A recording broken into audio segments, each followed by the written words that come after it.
Can you please scratch it for me and let me here? Nice. And a little bit up, like that. This is a township called. Oh, okay. No. Keep it rolling. Keep it rolling. Roll sound. Rolling. Rolling camera. Like rolling. So this is Kayamandi, a township that is situated in Stellenbosch, South Africa.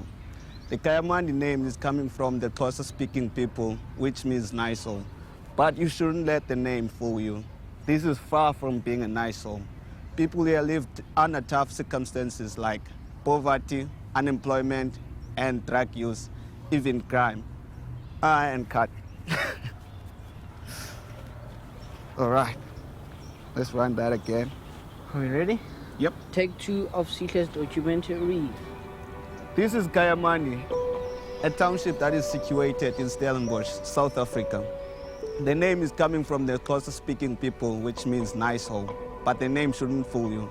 This is far from being a nice home, where people are living under tough circumstances like poverty, teenage pregnancy, and crime. And cut. So I need to practice.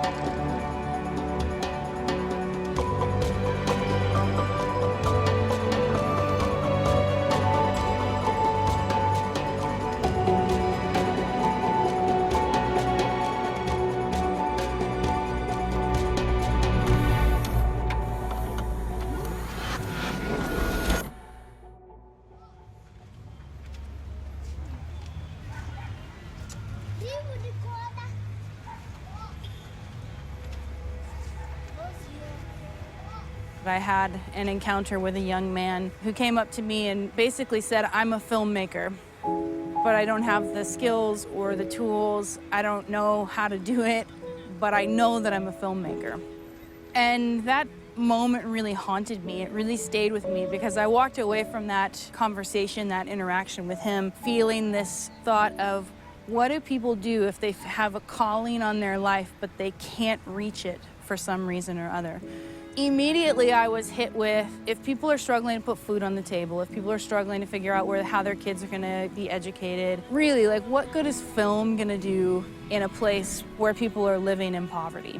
But eventually just thought, what would happen if I just took a couple of cameras and a couple of laptops to Kayamandi and taught some kids how to make short films? Anything that shoots on the entire continent of Africa either comes through Kenya or South Africa. Which means that if you want to work in the film industry, you can. But this is the basic knowledge that you need to start with. The program itself was as simply as possible telling a story, learning 3-act structure, learning how to handle the camera, learning how to direct actors and get what you need, and learning how to edit on the computer, adding music, and then just kind of calling it a day, like feeling like we've got like a good finished product. I thought, well, let me equip the students to take the cameras and go into the communities and tell their stories and even create their own personal like diary cams, you know? Part of what I thought it would be was just job creation. I thought it would be about skills for film. Most of our students in that initial class had never held a camera, let alone a video camera. If this is not high enough for you, you can make it higher by doing a second set of legs. My sister knew that I was interested in art, so she quickly came and told me about Katie. She was holding interviews for film. I remember the first question she asked me. Okay, why I'm here, I don't know actually, but what I love is it's art. Odwa really just had a natural talent for it. He understood the camera, he understood story, he looked for beauty. Especially in that first class, you know, a lot of students were just kind of checking out what's going on, you know, who is this and what is this about? Whereas Odwa was obviously interested in connecting, but he was also just had like a natural talent as well. Hey, I know I'm beautiful, I know I'm beautiful. Okay. To zoom in and out, this little knob here at the top moves it forward and backward, okay? So, try messing with that and just see what happens.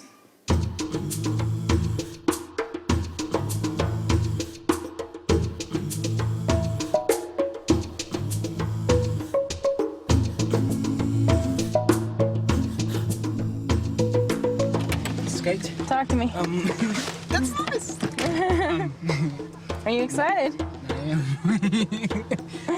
Skate, what we need now is we need you to come from that way. Who's gonna drive? Yeah, Okay, you know how to drive? Yeah. All right, don't crash it. Or Sister Cindy will kill me.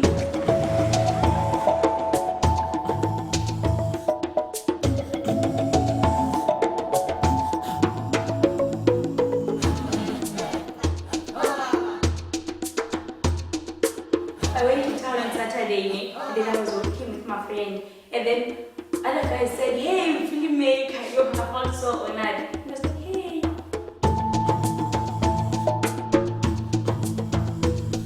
Katie, you're doing it well.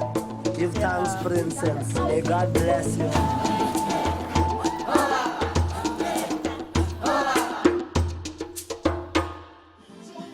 Do we have to switch it off? Yep. I think so. It's 57 minutes and the tape takes 60. It's an hour. You guys are been not recording montage. Yeah. This footage. Yeah. Woo! That's why we have to switch it off right now. Yep. I didn't do it. Pardon me. One, I wanted to document what it was. I wanted to document the process. And I really thought at the time that I was there for 6 months. When I would turn the camera on to sit and have a dialogue with a student, suddenly there was so much that they were willing to talk about that they really wouldn't have talked about before. And so that was crucial because what it meant was for that first class of students, they were incredibly vulnerable. They were incredibly open. How did you feel when your mom passed away?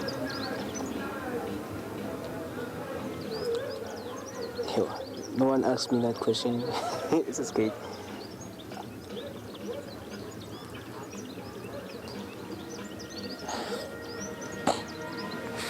It's not necessarily an incredibly familiar culture when it comes to feelings or kids being asked what they think or what's going on.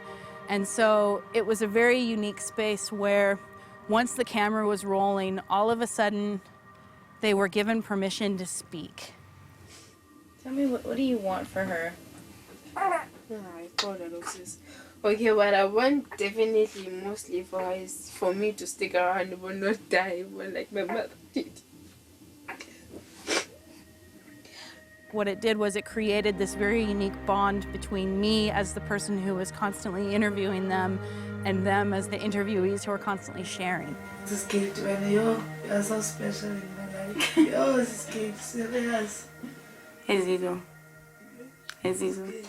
I love you. I love you too, this kid. I knew I wanted to have a viewing. I think I decided along the way I wanted it to be like a red carpet viewing. Mostly I just wanted it to be something that was incredibly special. I felt honored because it was like I was a celebrity. I would go red carpet.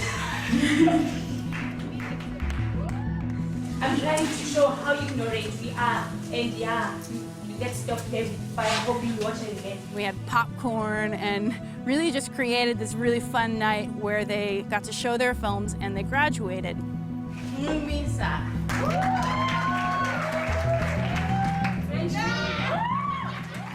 I was going to say something about each and every one of you because I could talk about all the things I love about each of you for hours. But you inspire me, you push me, you give me a hard time sometimes, I push you. But I've never so enjoyed 5 months in my life, and I just want to thank each and every one of you for making that possible. So thank you.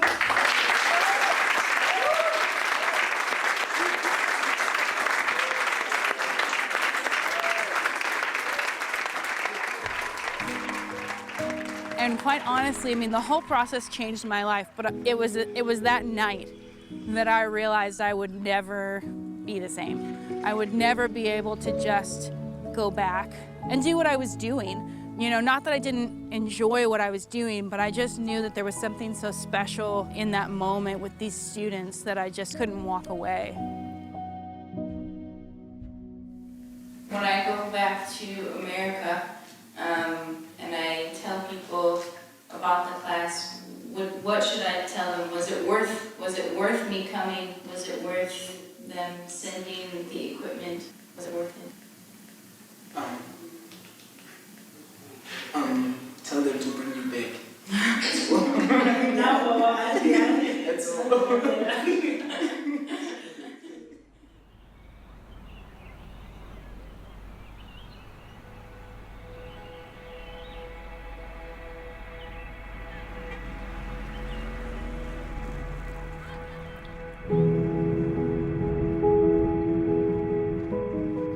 You know, when she left, a lot of the group members, they thought that she won't come back. They were really convinced that she's gone, she's not coming back. And that was because people have done it in the past, you know. I came back to visit for a month in 2009, but I moved back officially in 2010. Made a huge difference. And us knowing that she's coming from a Hollywood, you know, experience, and she chose us over Hollywood. It's everyone's dream who is in the film industry to go and work in Hollywood, to go and work with these big production companies. In level 1, when she did the introductory about who she was and what she did and the movies and stuff that she worked on, for me personally, I thought like, so what are you doing here when you did all the great stuff there? I was hired by the incredible casting director Francine Maisler as an assistant on several projects, from Michael Mann's Miami Vice to Spider-Man 3. Into the Wild for Sean Penn. Babel was being wrapped up at that point for Alejandro. I mean, come on, you know. And then I worked my way up to become an associate casting director. One of my favorite projects was working for Destin Cretton on his short film, Short Term 12, which actually went on to win at Sundance in 2009. You good? You're doing okay? I know it's been a rough few weeks, eh? You don't look fine. She just had a knack for it. And I really think that she was on the precipice of kind of making it on her own and becoming something really significant in that world, if that's what she had chosen. We got some stuff for you. Not too much, but some toiletries and a little bit of food and things that you guys can be snacking on. Hopefully it'll be what you need.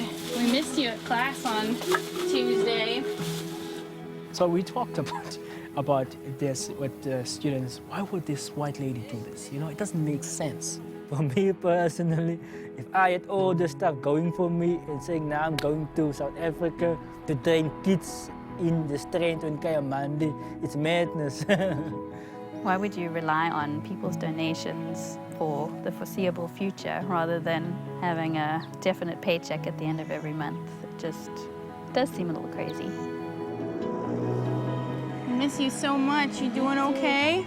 Yes, I wanted to ask you, it's fine if I come back here. Yeah. Because I really want to. Yeah, next year, absolutely. We would love to have you back. We miss you a lot. Me too. For me, personally, it made me feel that I am worth $1 million rent, you know? I'm worth more than what I think I am. And now we are reaping the benefits of the sacrifice that she made.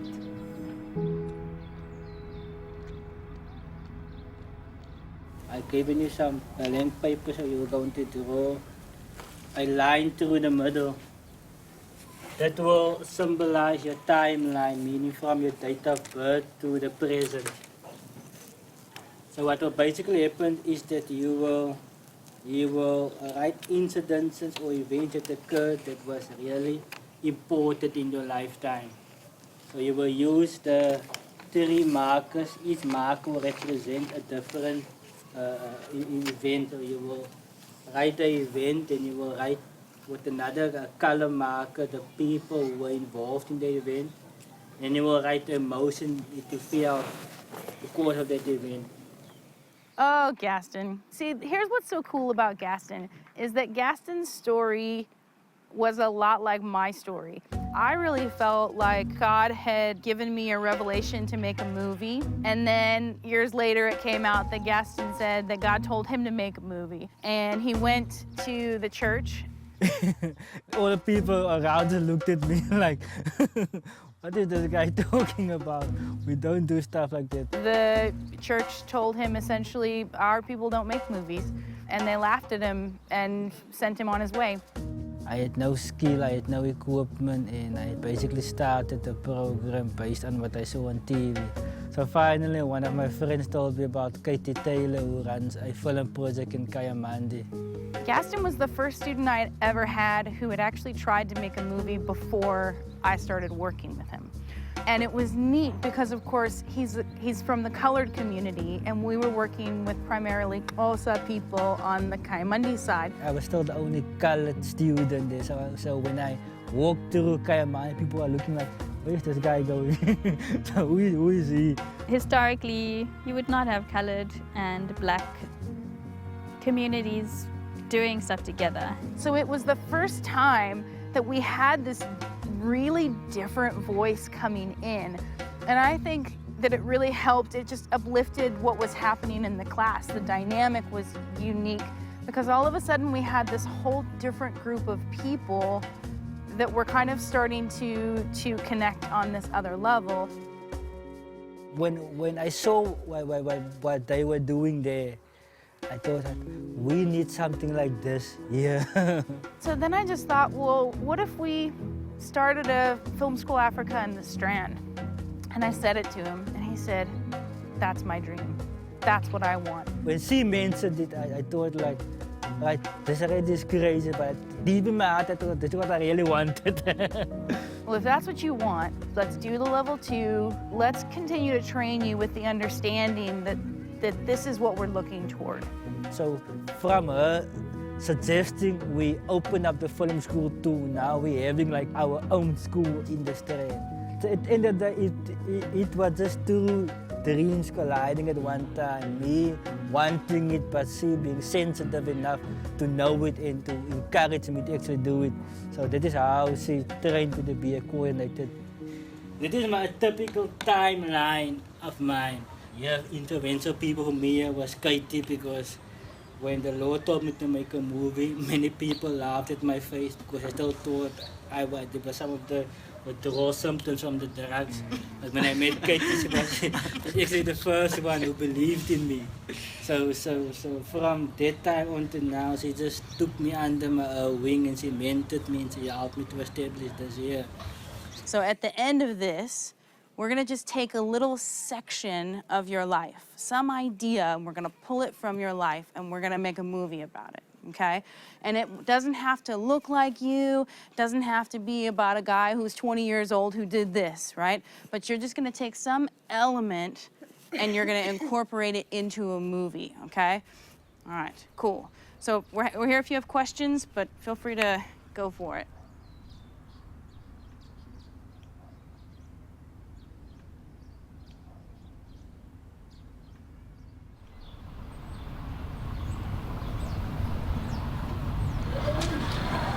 Apparently the Wayne's main actor isn't feeling well. He had a late night last night, so he's not feeling up to acting now. So now we have to make another plan for the Wayne to get an actor. The Wayne's going to ask his father. Let's hope he agrees to participate so the Wayne can please start shooting. The Wayne's mother and father is going to jump in and assist him with the movie. To show other people the effect that alcohol or can have on your children or in your household. So in your master, you must shoot the entire sequence. Nou, jullie dan moeten schieten nou. De ma aankom, als ze weer uitstapt, als ze de bottel vat, als ze er uitgooit, en de hele ding hier schiet, dan zijn ze naar de moeten naar de engel. This is the way we used to be before God into circumstances. This is the use of the life we used to have. So it's just taking us a little bit back from where we come from. The way you must explain to your mother how she's going to live. Kamu aankom, mami se gezegd moet change as mami sien wat die aan. Mami se gezegd change. Ik weet mos hoe. Mami weet dan nie van hy doen. Wat gaan nee, mami, wat is daai wat mami doen? Action. Reaction. Dit ek dan nou nie, dit. Mami, wat vraag is so lank? Heb je lang al iets gezien? Kan maar kom bezoeken. Zes kosten er is. Wat zeg je? Nog paar uur. Dan goed er is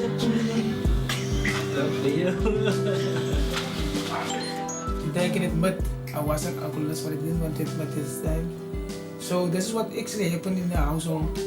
Through the years when we went through the trials and tribulations, I never realized what impact it had on Dwayne's life. And since Dwayne was writing this documentary now, and last week when he shared it with me, I was like, yo, is this what my child went through while we were going through these things?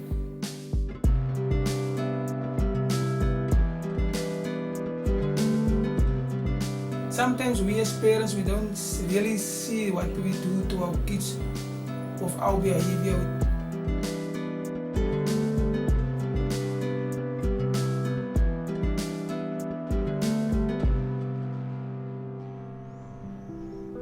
One of the things that came out from the first class in 2008 was this understanding that it wasn't just about job skills, but there was an art therapy component to what was happening. Life includes violence, life includes sexuality, life includes HIV. These are not things to shy away from. We just need to do them so that they're tactful and appropriate.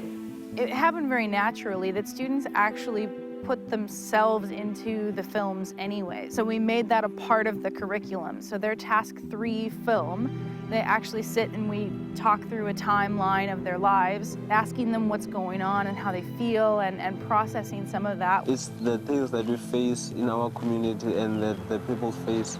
So we are bringing them out. It's not something that happens overseas or somewhere else. It's actually a process that most students don't really get. Parents don't ask how they feel. In this community, you're not allowed to talk about yourself and about issues, you know what I mean? I held everything that was for me, inside me. So with film and Film School Africa, I learned to talk about myself through this medium, film. Task 1 I've done, task 2 I've done, task 3 I haven't done. I was thinking of writing about my past, about how my mother and father died and how I'm feeling now. That stuff I did not talk about, you know, until I met Katie.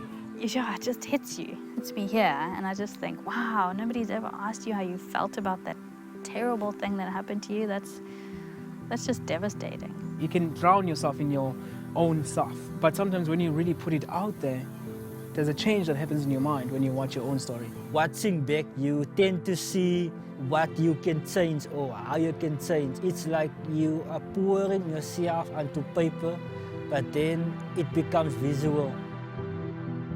I think it's about me. I saw a lot of people relating to those kind of films. When you are watching it, movies like that, people in the room tend to agree with what you wrote or what your movie is about. So that gives also the sense of like other people are also going through the same struggles and battles that I'm facing. Now what they have can actually help somebody else.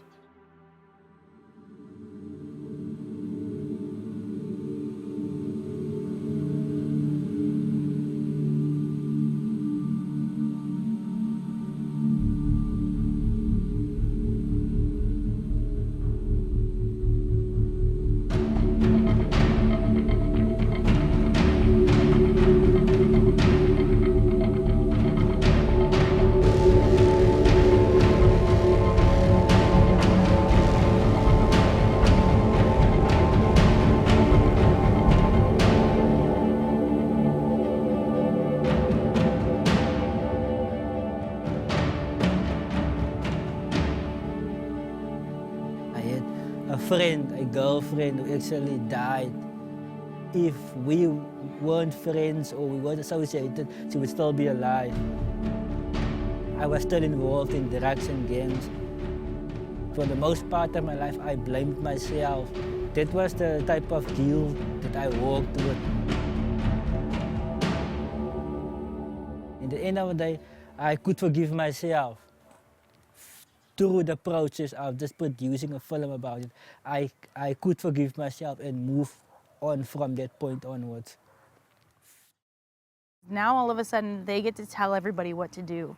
They're telling the actors what to do. They're telling the camera operator what to do. They're getting to sort of create, recreate in a positive way. And in the process, they're actually processing the trauma. When I told this kid about the story, I was quite emotional because the story is actually kind of a true story.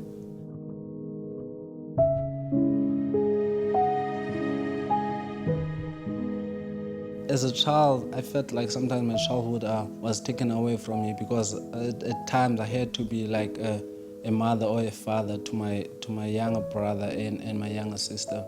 My friends sometimes would just go and play and to the playgrounds. Then I was like, okay, I'm a caring person, so I gotta stay with my brother and sister.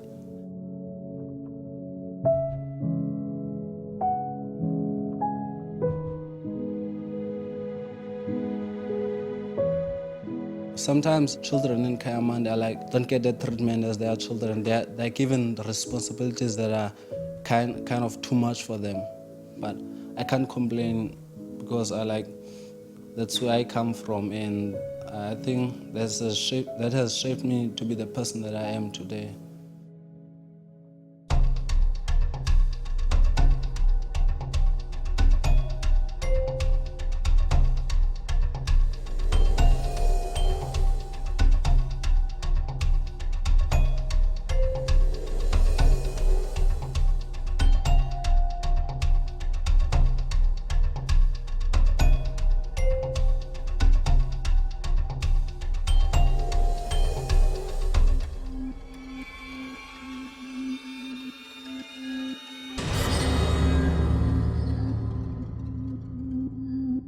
And then the mob beats him to death.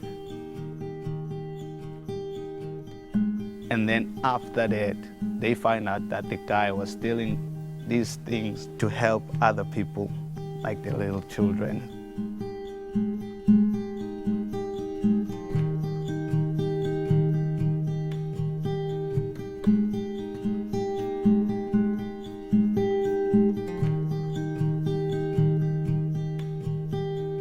When I write a film, I make sure that I put my heart into it and everything that has happened for me personally. That actually happened. Like, that's the life of my friend, Manda. But the thing is, people never knew the good side of him. They only knew the bad side of him. I made that movie for my friend. It's a dedication.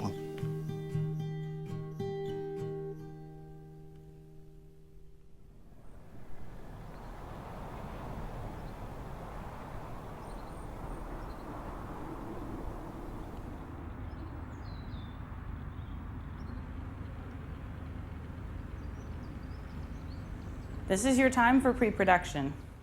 I know you think that you're gonna have time later, but you won't, because you'll be working on someone else's movie. These are really good scripts. This is like the first round of really good scripts. I'll be honest, the first round of scripts, I was like, whatever. They'll shoot them, they'll figure it out, it's whatever. These are good scripts. You guys should be excited about these movies. You should be engaging your team, ready to shoot. With the community school, the goal is to bring students in, help them become a part of the family unit of Film School Africa, give them a base of film knowledge, and help expose them to what's possible. When the students then transition into a college program like FSA College, the goal then is really industry training. When we identified that we needed a place where students could actually live on campus while they learned for a few years, someone actually said, well, you should check out Pneumatics. Pneumatics actually started out as a gap year program, and then they branched out to be a performing arts college. And they have been running a film program for years. Then in 2015, we actually joined in and we started the film department. And so that's part of the vision, is to connect students from all different walks of life. We were able to identify a couple of students that we wanted to put in right away as scholarship recipients. We have 2 students that were in our Kayamandi school originally, and 2 students who weren't. Let's sing the national anthem for him. And a one. Sikeleli Africa. Okay, cut.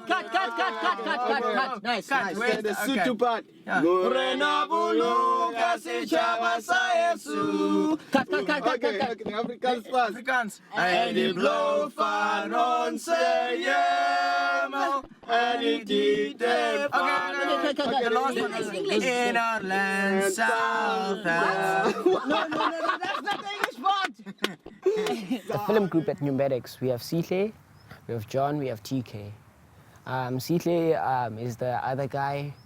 Do you know the other one? Yeah, Sihle is the other one.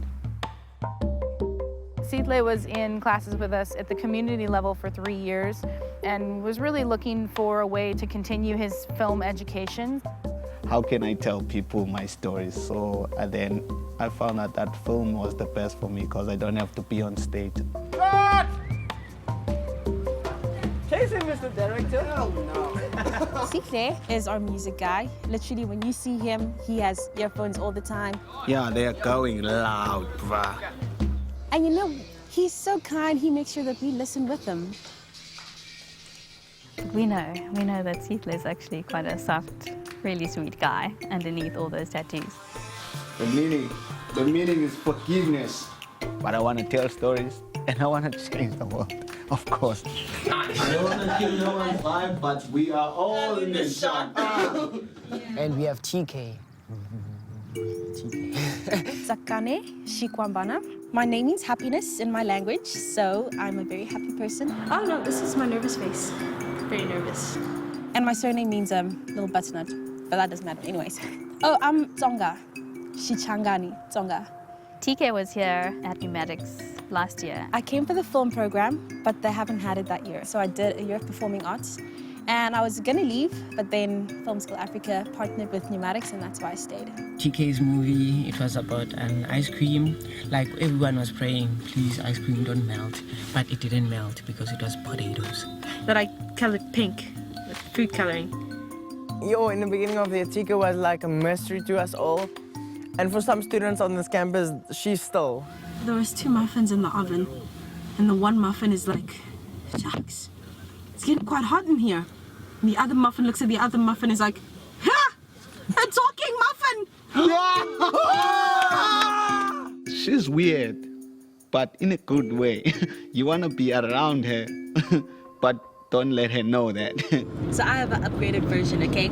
What did the other muffin say to the other muffin? He said, hey, let's make Muffin Man. It's funny, right? Stupid joke.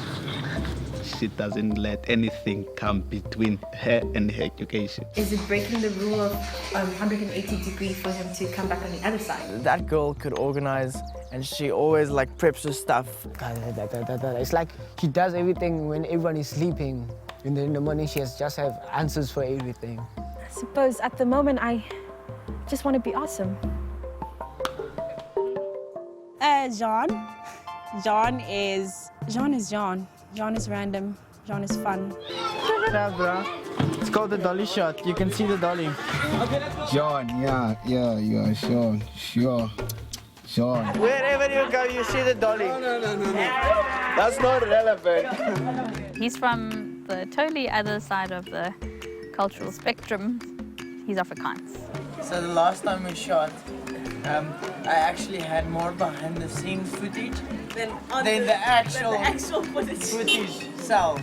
My favorite thing about Juan is his attitude, honestly. He's got a really good attitude. He is willing to adjust and learn and take feedback. I wanted to be thrown into the deep side, and that is actually what happened, Shugs.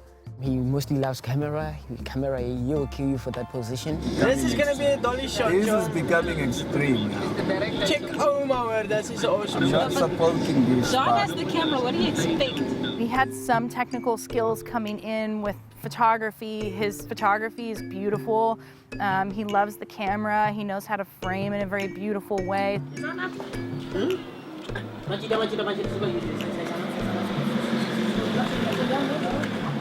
And me? Yeah, me. Rapola Sitswe, who is actually Sutu. I never thought of me. I'm like the joy of this place. I'm like the Mr. Miyagi of this film place. I'm like the best thing that has ever happened to the film students. Nice. Are you done, John? I went in for the acting class, and then they said, yeah, I'm cool. And then like after that, I did the level 1, and then they told me about numerics, and that's how I ended up here. I believe I can fly! Well, I thought I was the funny one until I saw Ripper's funny side. They are saying that God created the heaven and earth, and then China created the rest.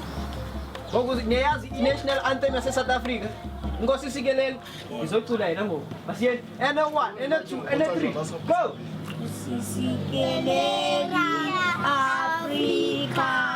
If everything is like in a bad mood, Ripper will lift it up. I'm negative. I don't enjoy weddings. Weddings are for happy people. Nice, nice, nice. John, you must be done now.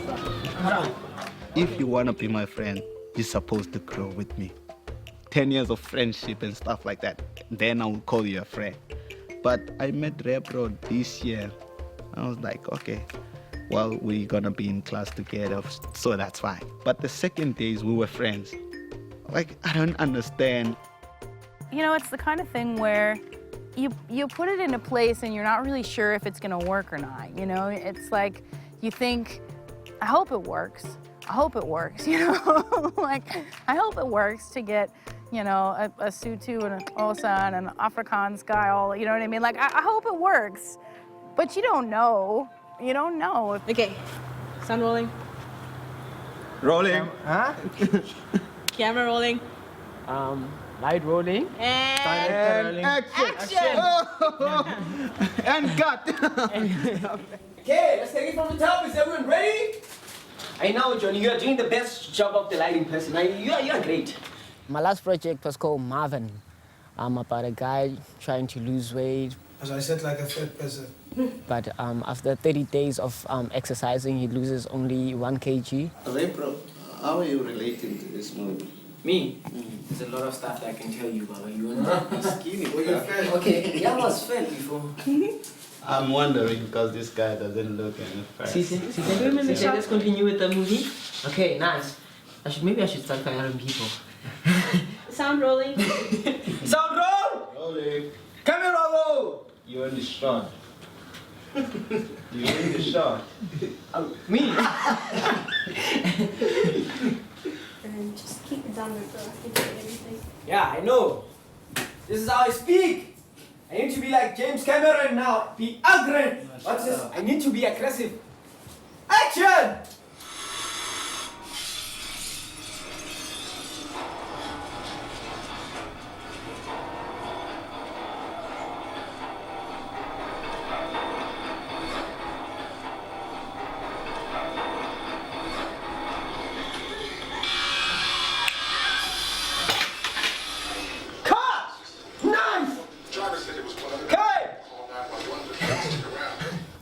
Just right, that life is beautiful. Life is having so much fun with my girlfriend. Wow. Having so much fun with my girlfriend. But you're alone. I know.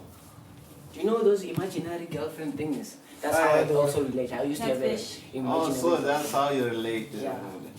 That's the only part you relate to the movie. No, almost the whole movie. Repro, you're in the shot. I know. I'm just setting everything. So, Mr. Flashing, flash me. Okay, are we ready? That's my directing style. And action! That's the most annoying directing style I've ever seen. They're yelling. He's yelling at these actors, he's yelling at the crew and stuff like that. But he says that he picked up that style from one of his mentor or something like that, director, which is James Cameron. So I don't know if that's a good thing, but from my side, that's a bad one there. Because we don't need to be yelled at to do our job. Got that? Right? Maybe you should tell James to change his direction. No, I'm telling you, I can't tell James. I'm telling you. Yeah, we'll see. We'll have to see about your directing style when you start. We'll see how Chris Nolan does it. Yeah, I can't wait, bro. Nice.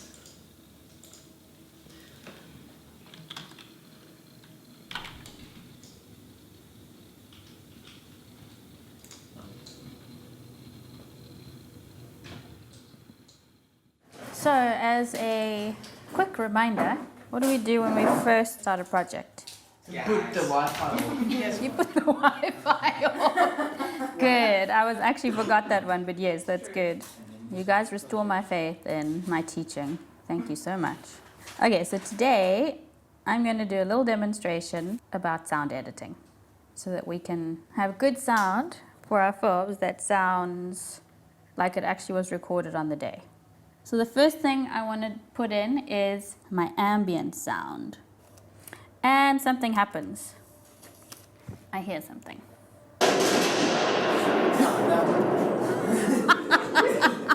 Marie, she initially came in to just teach a class once, get the students up on a new program for editing.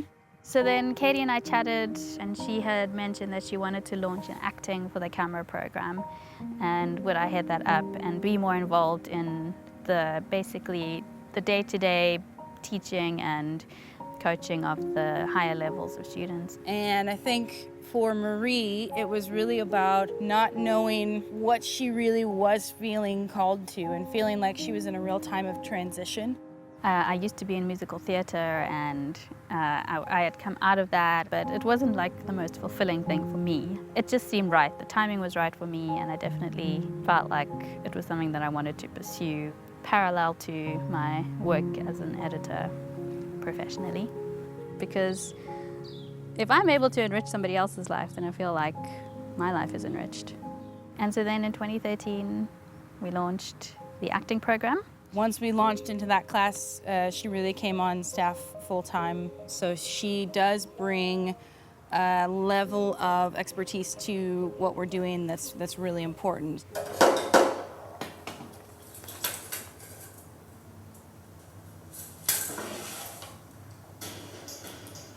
Okay, so initially, I used the actual sound of the knife coming out, but it's a plastic holder. So it actually sounds kind of silly. Sounds plasticky, you know? So then what we ended up doing was we took two of the knives and we just kind of dragged them across each other so that it was more like a metal sound rather than the plastic holder. So this is the final.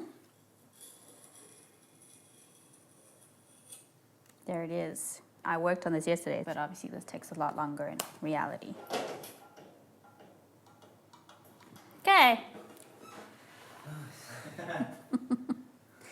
It takes a lot of work, but it's very rewarding in the end. It's worth it. You're going to look at it and go, yeah, I'm so glad we got those Foleys, or I'm so glad I found those Foleys. The director cares because they want the highest quality for their movie. The sound person wants the sound marks. And start thinking like this. Start thinking layers, start thinking big picture, and start putting in some serious, serious time. Because if Marie's one-man scene, shoot, acting, edit is better than your scenes, we got a problem. Marie, she's a great woman. She has this different approach, which is totally different from Sis Katie's approach. So when they come together, they make this wonderful team. She's like Katie's right hand or Katie's her left hand, but the two of them, they are like in sync. I think there should be a fortune cookie with Marie's titles, like every single thing she says, because it's so wise and valid. I didn't like the shot. Why didn't I like the shot? Why do you think I don't like the shot? He's in the middle of the thingy. Sure. What else? It doesn't show what he's thinking, and the best lit part of the room is this. I don't even know what it is. Side of a cupboard. yeah. There's like no light on his face at all. All I can see is this hugely overlit cupboard. Is it a cupboard? Is it a mirror? It's a cupboard. Okay. So, if you've got a different angle, you should really use it. When I joined Film School Africa on a more permanent basis, I struggled like within myself a lot. Just in terms of being a white South African and going into a traditionally non-white community. And I struggled because going into the community reminds me of our history, and it reminds me of what my ancestors have done in the history of South Africa. And I really just had this sense that the students were going to look at me and say, well, it's because of you and your people that we're here. And we don't have opportunities, and we're living in a shack. And I didn't feel like they would look at Katie like that because she's American, and so her, she doesn't have the same sense of responsibility or weightiness to her being there. And yet, at the same time, I felt like, well, this is how we're gonna, this is how change happens, and it's about being in each other's spaces, and it's about being in relationship and in community. Who was your camera person for this movie? It was Sihle. Okay, Sihle needs to level out the camera because every shot is like this. See where the floor is and see where the frame is? Yeah. Not so pretty. And I think that what she found, of course, was that the students absolutely love her.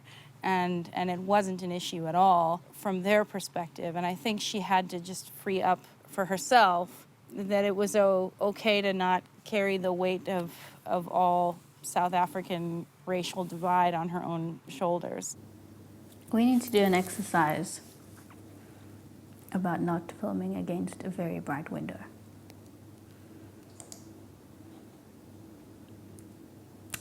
Okay.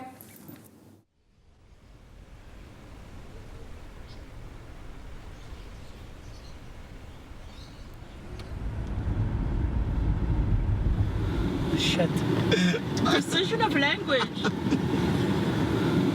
Rephrase. That was literally like a shit puddle. Wow. This is like, wow, I should have came here for my license driving. That would have been awesome. I'm so scared. Hello? I know you swim, John. I don't. Just when I'm scared. Are you scared, John? No. Then why are you scared? John, I think he was scared of the township because it was his, no, it wasn't his first time, it was his second time in a township. So he grew up in a suburb, so I think it's a different place for him, different world. Hi guys, so we're at Repro's home here in So Jean speaks Afrikaans and grew up primarily with white people and didn't necessarily interact in a lot of township environment kinds of settings. Hi guys, so we're at Repro's home here in Kayamandi. Now I'm curious. No, we're not. What's this place name? Stop saying Kayamandi. Yeah, I love Kayamandi, I love the name. When you're not exposed to something, there is an element of uncertainty and fear, and that's the other and this is me, and I don't know how to marry these two concepts, even though here we are in this multicultural country of South Africa. We're doing a movie, The Black and the White Guy. Yeah. He said earlier this term, he just never would have known that Sihle and Repro were such cool and funny guys. There's just never been that exposure in his life. There's never been a situation that's forced him to engage on this kind of a level. I think black communities, mostly, they try to understand. But white communities try to be understood. Mr. Sir, how do you feel shooting here in what's this place called? Mr. Sir. Is my surname Sir? Yeah, your surname Sir. Okay. Okay, God. So he grew up in a white community. I grew up in a black community. So we would throw these stones at each other, so we were like that. Now, I'm the only white guy, and I have to understand their culture. I have to shoot movies in their area. And the thing is, if you ask a white person to go into the township, he would never go into a township. Only American people come into the township.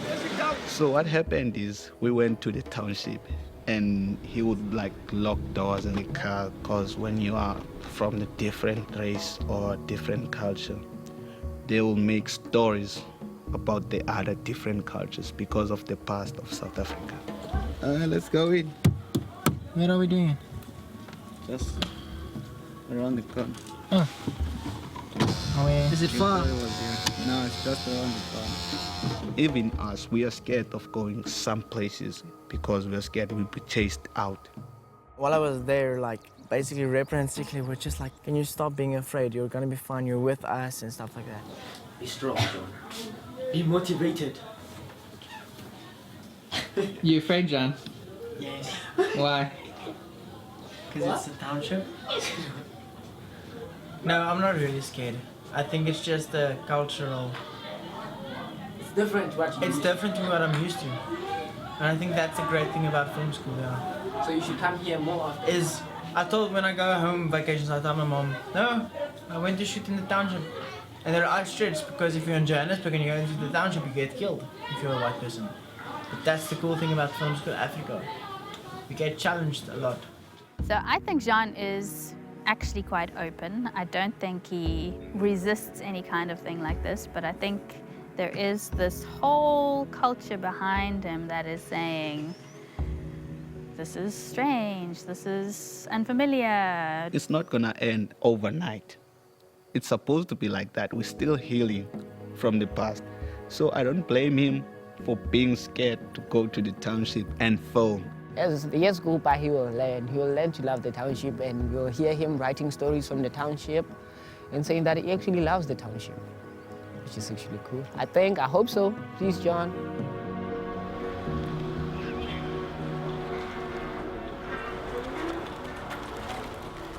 So we're finally going to see how Mr. Nolan directs, and CK said that he's going to be adding his own style, so we're going to also see his own style, which is actually great.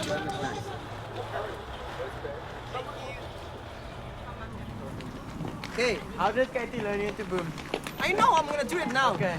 Now, so how did Katie learn you to do the camera? Okay, let's go. She told me not to wait for sound. It's in the shot, Johnny. Okay, roll camera then. And action. Every time I write a story, I write something I know, I write something that's personal to me. Cut, ladies. Go. So what happened is my uncle and my aunt had the problem, and then they had their own fights and stuff like that. And then the next day, my uncle committed suicide. They said that he committed suicide. So that's what is happening on the movie, Confused, because no one knows what happened. No one knows who killed who and what went wrong and stuff like that. And action.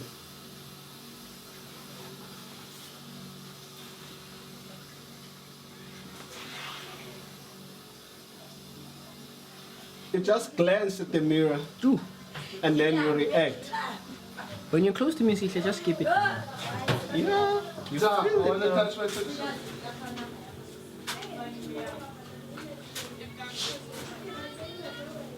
And cut!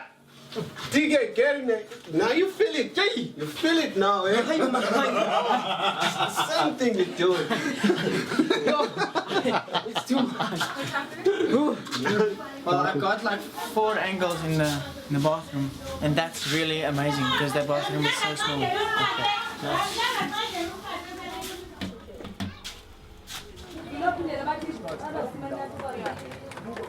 It's just tight spaces, and I'm not good with tight spaces, so it challenges me. Yeah. Our students in both Kaimandi and Strand have said, film is not for us, it's not for our people. Film and design and art is not very, very well known in our community. It's a luxury career that they don't get to choose. a lot of people will be like actually shocked. And rightfully so. I mean, it's not their context, you know. To have a child who tells you that you want to go work in film, you know, what box do you put that in if you live in a place like Kayamandi? Families can be very antagonistic. So at first, parents don't really get it. They don't know what their child is doing. They're not sure that even their child is being honest with them about where they're going every day.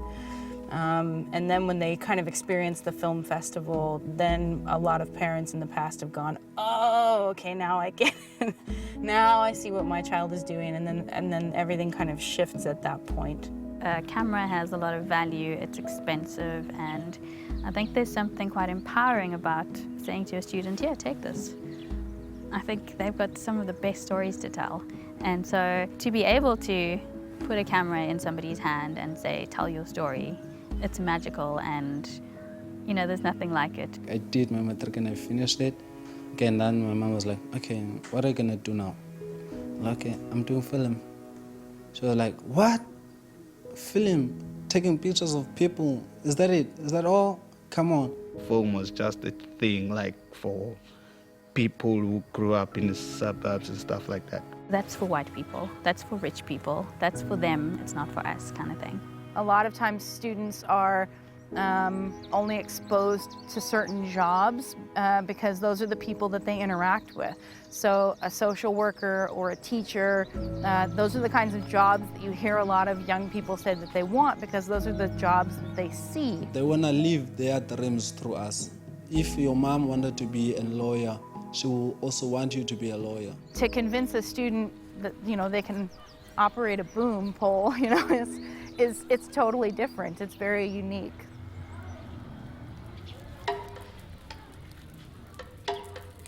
So Tano's been a guy who's always kind of been around. And when he joined the film side of things, he's a natural leader, and his attitude was really great. So, you know, you want to fight for that kid. You know, you want to fight for that guy to be able to go on. And so we went to AFTA, probably the most prestigious film school in South Africa, and he really wanted to go. I spoke with Katie and Marin that I wanna pursue my dream as a filmmaker. I wanna be a filmmaker one day. And had a very difficult time actually getting the funding for him to go. When he didn't get his bursary that first year after he finished high school, his mom said, just go study something. I don't care what it is. And he had to really fight. He had to really say, film is what I really love and film is what I really want to do. And it was not easy for her to understand why, because this is not something you see. They don't see successful filmmakers in Kayamandi. And when you're helping students with this kind of thing, you step into the role of a parent. And we were able to, at that point, secure enough money to actually get him into school, into AFTA. Ngokunamhlanje akubana bandilisa ukuba ndiziva ndiva kamandi ngaphakathi ngoba ndiyayibona indlela yakhe iya ekuphumeleleni. Ndifuna ubabulela oKate abamtholayo baze bamfundisa umntana edinga isikolo engiqomba akazuye esikolweni wabe ndiqomba lo mntana ungumntana othanda isikolo ngoba akakwazi ukuya esikolweni kodwa wathi ngomnye unyaka wathi mama abakhona oomama basekuyasa abathe bazandichola bandisesikolweni. It was a great feeling ever to witness myself going and studying university. He's finishing his second year now and he's doing incredibly well in the TV production side. 3rd years, 4th years, they will call me to come and assist them on their films. That also means a lot because I was prepared by Film School Africa to do all this stuff. He understands what the world has to offer and he wants a piece of it. He's got this bigger vision. He's got this dream to get his mom out of Kayamandi. And he's going to do it. I know he is.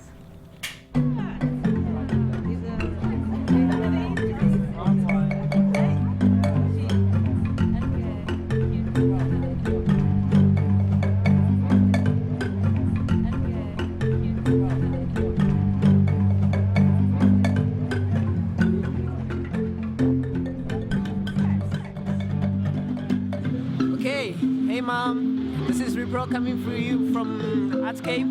We're currently here at the the Ubuntu Film Festival. What did you guys here for? Who you guys supporting? We've got 2 award winners that we're supporting, both Tando and Zile, and many other participants that we're supporting tonight. Film School Africa. Okay, that's fantastic. Thankfully, there is a cash prize that goes along for Zile and Tando, so it's going to help pay for their schooling, which is really good, really an important thing. To have a local festival where students can actually submit their work is really neat.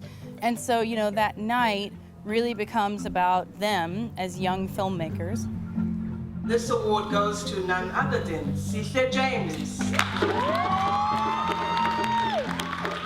I grew up in a very disadvantaged community where everyone is filled with negativity. But fortunately for me, I was blessed to be around people that are big dreamers. His name is Dyantyi, and this is his heartwarming film called Small Town Hero. I think for Tando, it's huge. Secondly, I want to thank my mom. She's there. She also acted in the film. She was the lady working in it.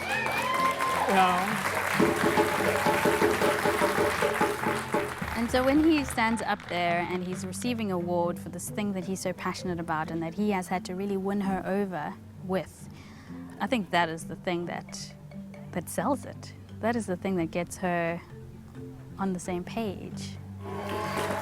To everyone, if you have a dream, start today. Don't wait for tomorrow. Just do it. Thank you.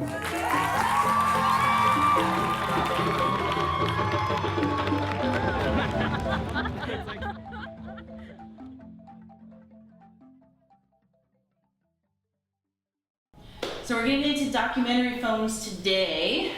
Has anybody here watched a documentary before? Not yet. Okay. Some. Okay. Me?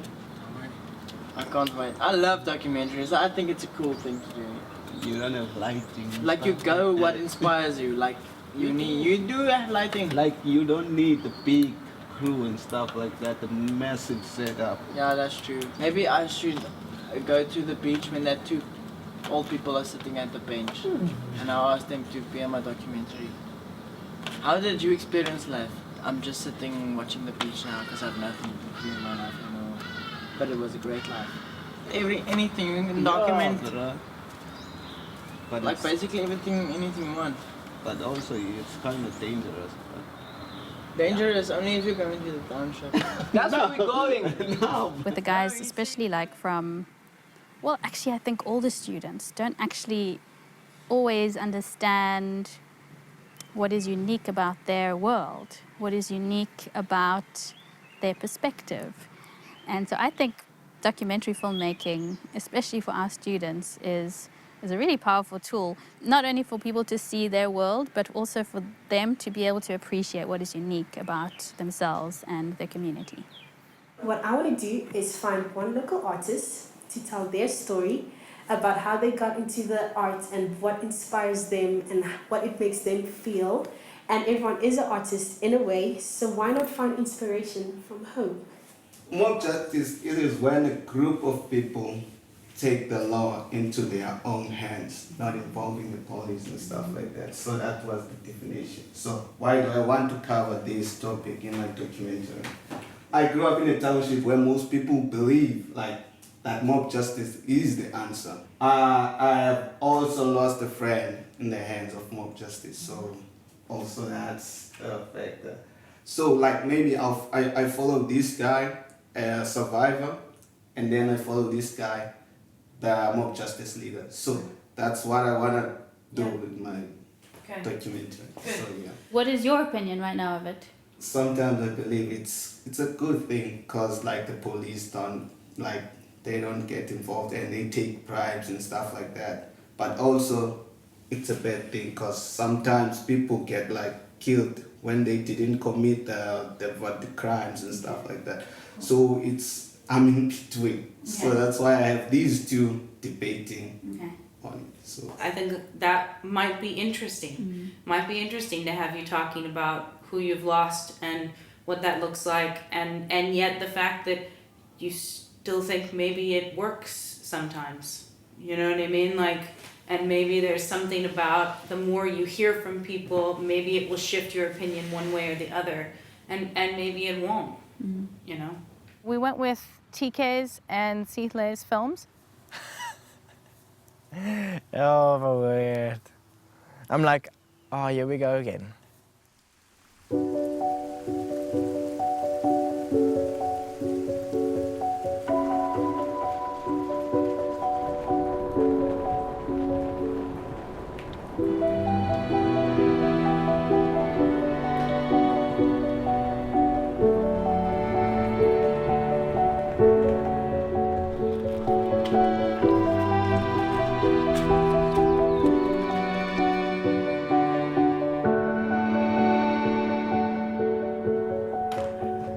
My apologies, guys. I feel a little off this morning.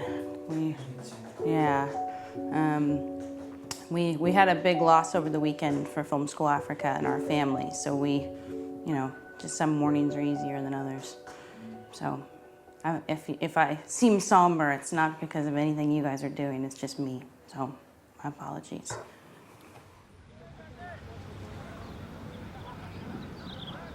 Molatisi was around in 2010. He was in the photography class. So eventually, in his final year of high school, was when he joined the film class and thought, okay, I'm gonna do it. I've got time. I'm gonna make that happen. I might as well just go for it, even if it's tough at home or my mother's not even understanding. He was very soft. He was very kind. He was the kind of guy he was incredibly loyal. You know, he always stood up for his friends and really wanted to protect whoever was around. You know, he would set his sights something and he would see it through and he would finish it. And after graduating from film, he graduated school and told his mom he really wanted to study film full time. He wanted to work in film. It was the only thing he wanted to do. Then I explained to her, okay, yeah, I like this is what I love, and I have nothing else that I want to do in here in school. So, yeah, then she was like, okay, she understands. She asked, is it paying? I'm like, yeah, it does. It does put food on the table. So it depends how hard you work in this industry. And then he really got himself into city varsity the following year. And so he actually went through the process himself. He got enrolled and he applied for his own bursary. I'm majoring in cinematographer. I think I'm a person that loves to work in studios. Oh yeah, it's been great, and I've been learning a lot of stuff. And some of the basic stuff, it's stuff that I've learned here in Film School Africa. So that has made things easy for me. And he was there for 2 years. And at the beginning of this year, in March, was his graduation. We actually were there to see him walk across the stage and get his photos taken.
lethu.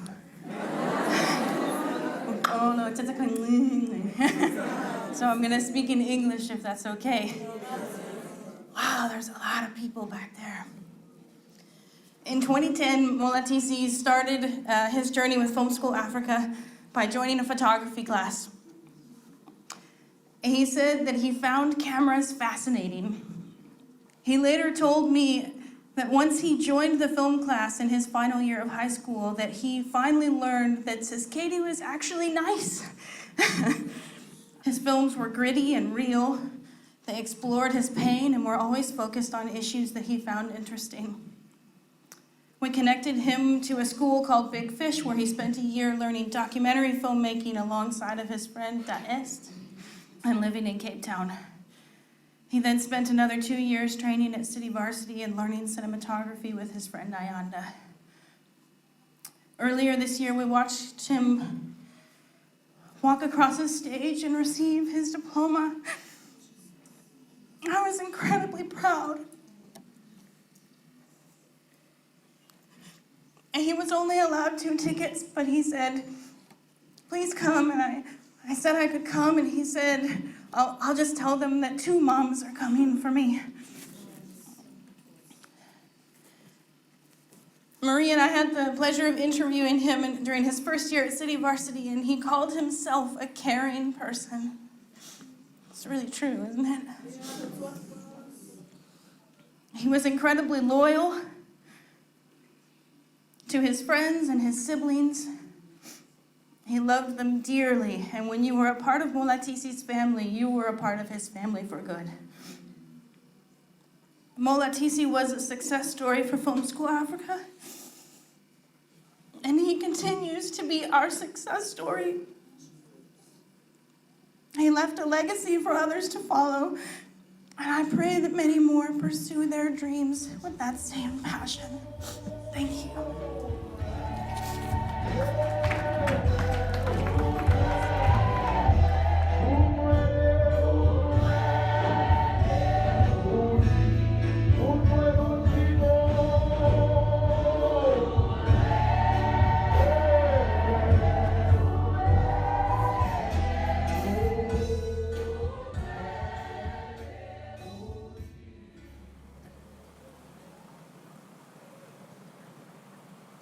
Incredibly hard because he was out, you know?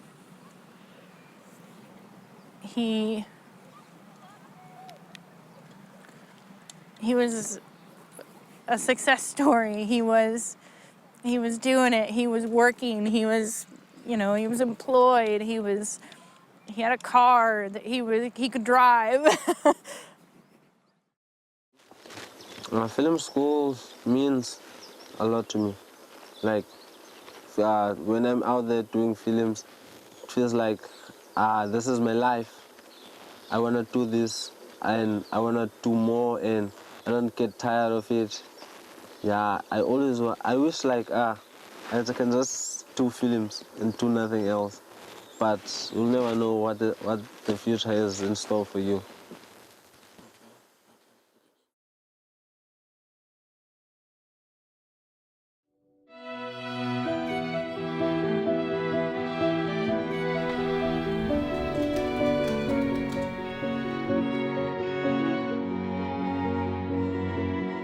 You've got 2 documentaries that are happening simultaneously, meaning that you have to keep track of what your job is depending on what you're actually working on.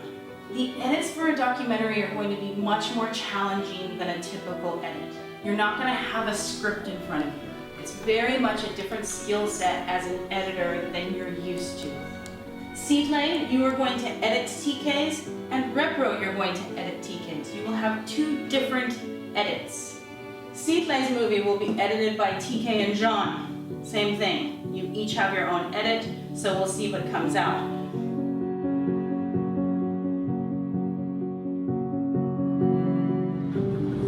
So we're going to pay money for them to call the guy? Yeah. And then after the guy, what happens? Hopefully an interview. Okay. I was in Kayamandi police station, and they asked me to come to the Stellenbosch police station to ask for the permission to interview one of their captains in Kayamani. So that's exactly what I'm gonna do now. I'm gonna walk in and ask for the permission. Hopefully they will say yes, so that we can hear their own side of the story in this matter. Oh yeah, it's really bad. They cannot find the person that they were phoning earlier. She's not around, she's not picking up her phone, she's not available on the landline, so we cannot do anything without her.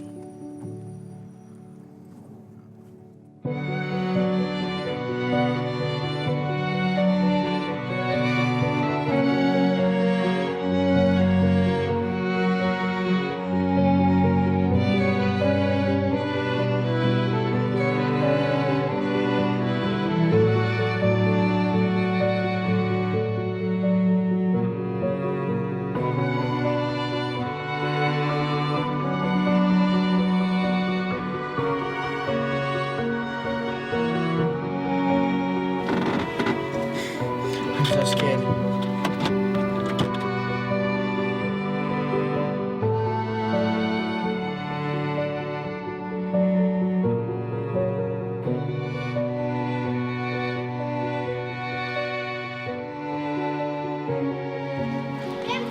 The guy is not supporting the mob justice anymore.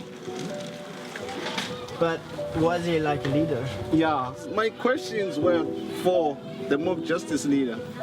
And now the guy does not believe in the mob justice. So I have to change my questions. I had to find another strategy.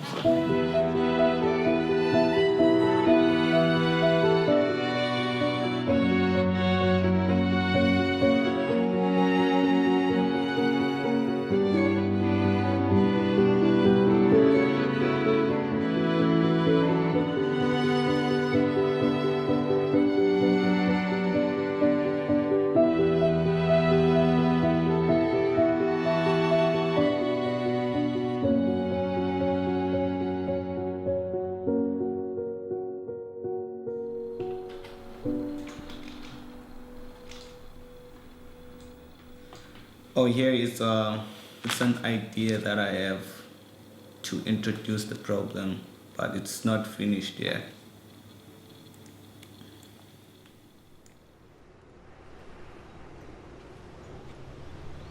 There's nothing quote unquote wrong with the community. And yet at the same time, the community is dangerous. And the community can hold you back. The community can cap your potential. And the community can also be physically dangerous. Something that happened to Molatisi could happen to another student. It's just a reality. So something we identified that was very needed was to give the students the opportunity to get away from their abusive parents, or just the poverty, or the hopelessness, or all these different things that are bombarding them all the time.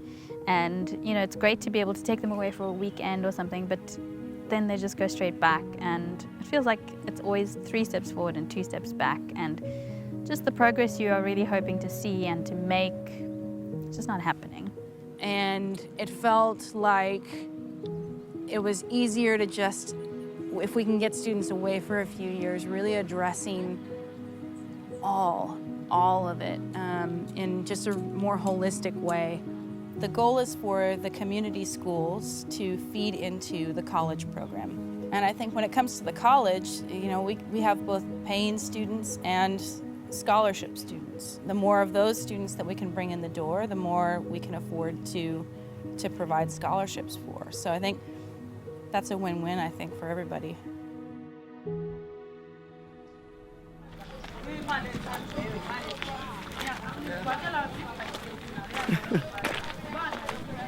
These are the greatest sweets I've ever ate.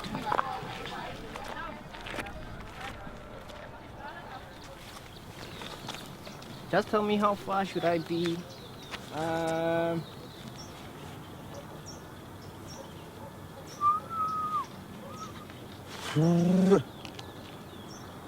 Sitle's documentary, take 1. Sitle, can you please scratch it for me and let me hear?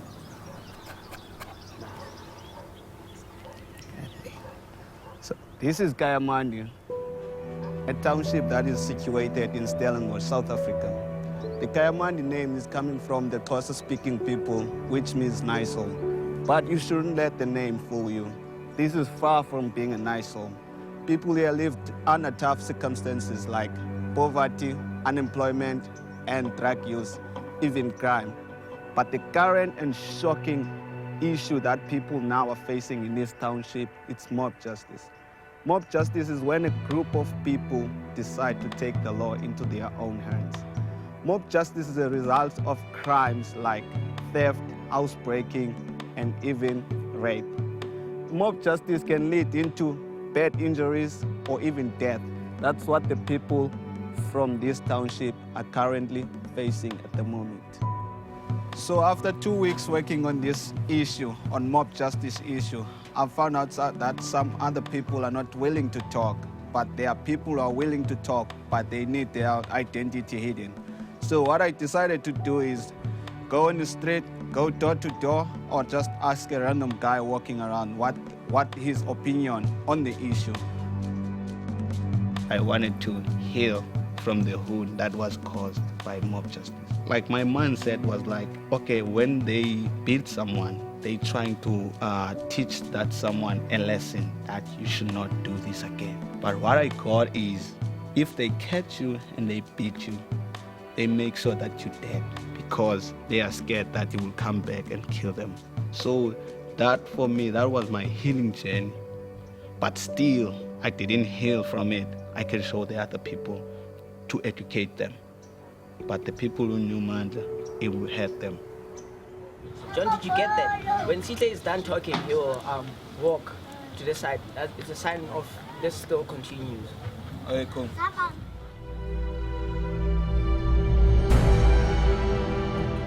So what happens is, we are filming my documentary, and John is the camera guy.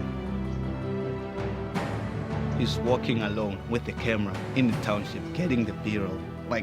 I'm like, this guy was scared yesterday to even go to the township. He was in the car, locking doors, but now he's walking around with the camera. So I'm like, well, there you have it. You know what, like each time it happens, we go into the township, I actually get a more overview about the township.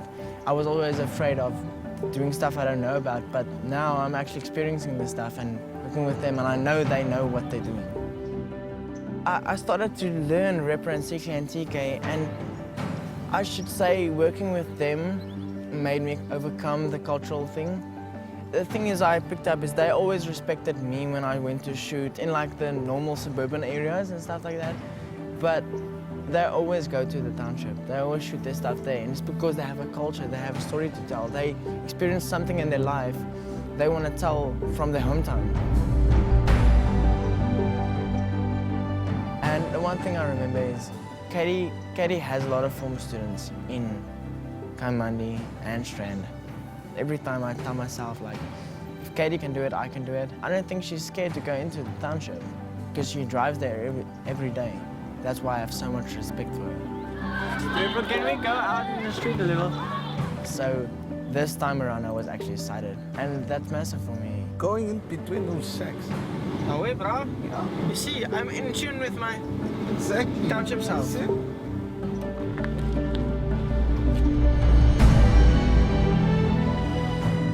Now he wants to go back to the township and film. I would do a second documentary on mob justice, but have CK as the guy and I'll be the director on it, and even go at night. I was driving back yesterday, I'm like, shucks, wouldn't I like to shoot a story that's in Kaimani? That's actually funny for me now, because I love like the culture there. Well, it's beautiful to I love Kaimani. If we can volunteer to go to the township, we can take the other person and go with them to the township. Then that's how we're gonna heal from the past.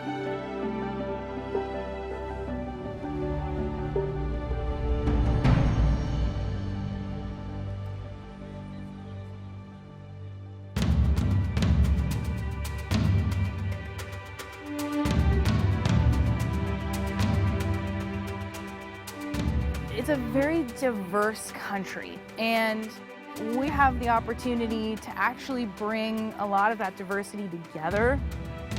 They're helping one another to get a handle on the different places of South Africa, and I think, you know, they're gonna work with a lot of different people in the industry. They're not always gonna get to work with people that, you know, that they like or understand or have this great connection with.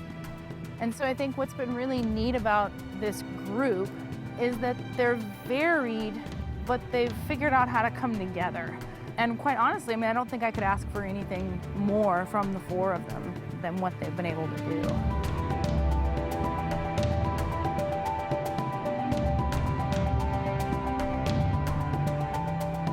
Film School Africa is called Film School Africa because the vision is for Africa. The vision is for many, many communities throughout the whole continent. That is where we want to go, and that is how we want to grow. When you're starting at basic level 1, if you can get a couple of tripods and a camera and a laptop, you're ready to go. So from that perspective, it actually is a model that can be fairly easily replicated in a lot of places around the continent. What we are doing here at Film School Africa, we are breaking a lot of barriers. So when they start doing the courses here, they're being exposed to a whole lot of other people from different classes, different race groups and different cultures. At times we have assignments where groups from the Strand work together with groups from Kayamandi. Also we have workshop weekends where both two communities come together and then they work together. So at the end of the day, the more you engage, the more that barrier begins to break. You know, I didn't think there was going to be conflict or anything, but I also didn't foresee that there were going to be these friendships and this brotherhood that got created in bringing these communities together. Looking on social media and seeing the comments that they make on one another's photos, we're brothers and I love you and I miss you, and all these things that just never would have happened if we weren't able to bring them together. It puts emphasis on us working together because we are part of one big family. There's something about it that makes me think maybe there is something in South Africa that we all have in common. Maybe there is something that we can all share. So at the end of the day, they are willing to leave behind all the other stuff that is not important for them at that time, because now they have one thing that they both love, and they both love film.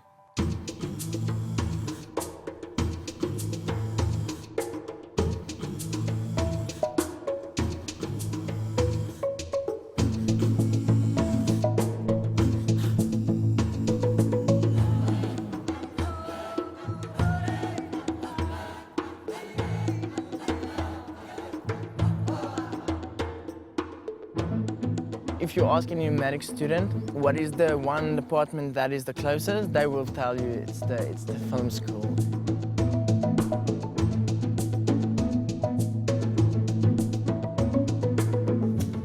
We have 4 tribes represented in our 4 students, and of course they're not all tribes, but they all speak a different first language. They all come from a different background.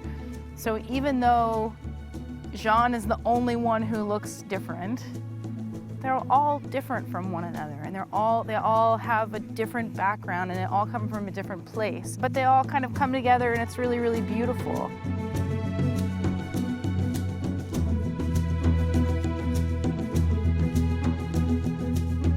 Juan grew a lot. That makes 4 of us.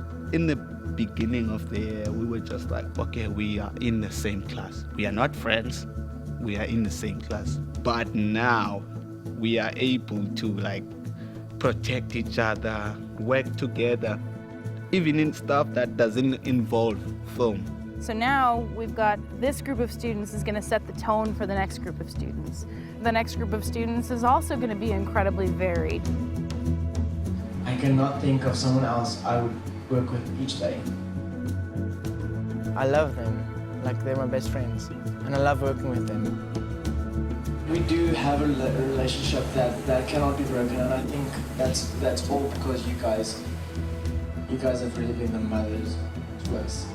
Really, you guys are literally given from God to me. is to shape my life. And if it wasn't for film school this year, I didn't think I would ever grown.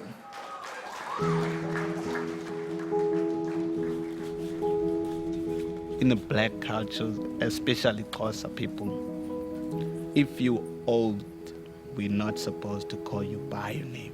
We're supposed to have something that shows respect, like mama, sisi, tuti, uncle, and stuff like that.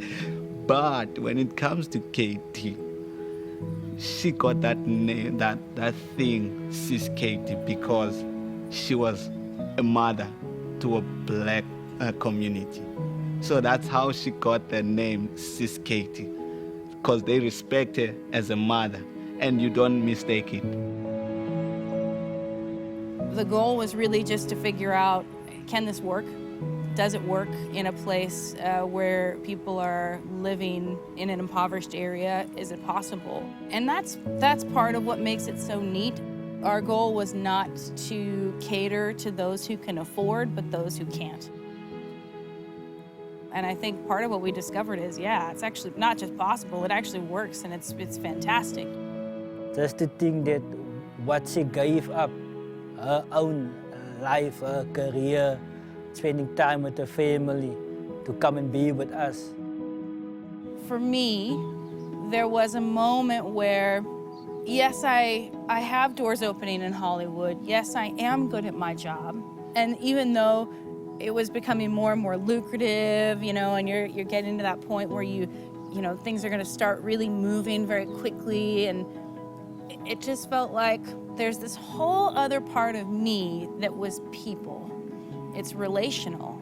And that side was not being fueled. And it was almost like I'd been given a temperament and a personality and a gift from God, and I was kind of only using half of it.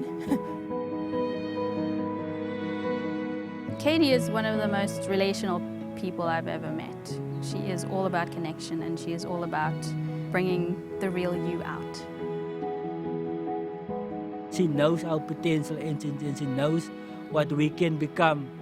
And she's always helping us on our way to fulfilling what is destined for us to be. She is a person who wants to bring healing through love and healing through connection. And I feel like she uses film to do that with our students. There's a whole other side that was just so much more meaningful. It was so much more engaging, you know, and had an eternal perspective.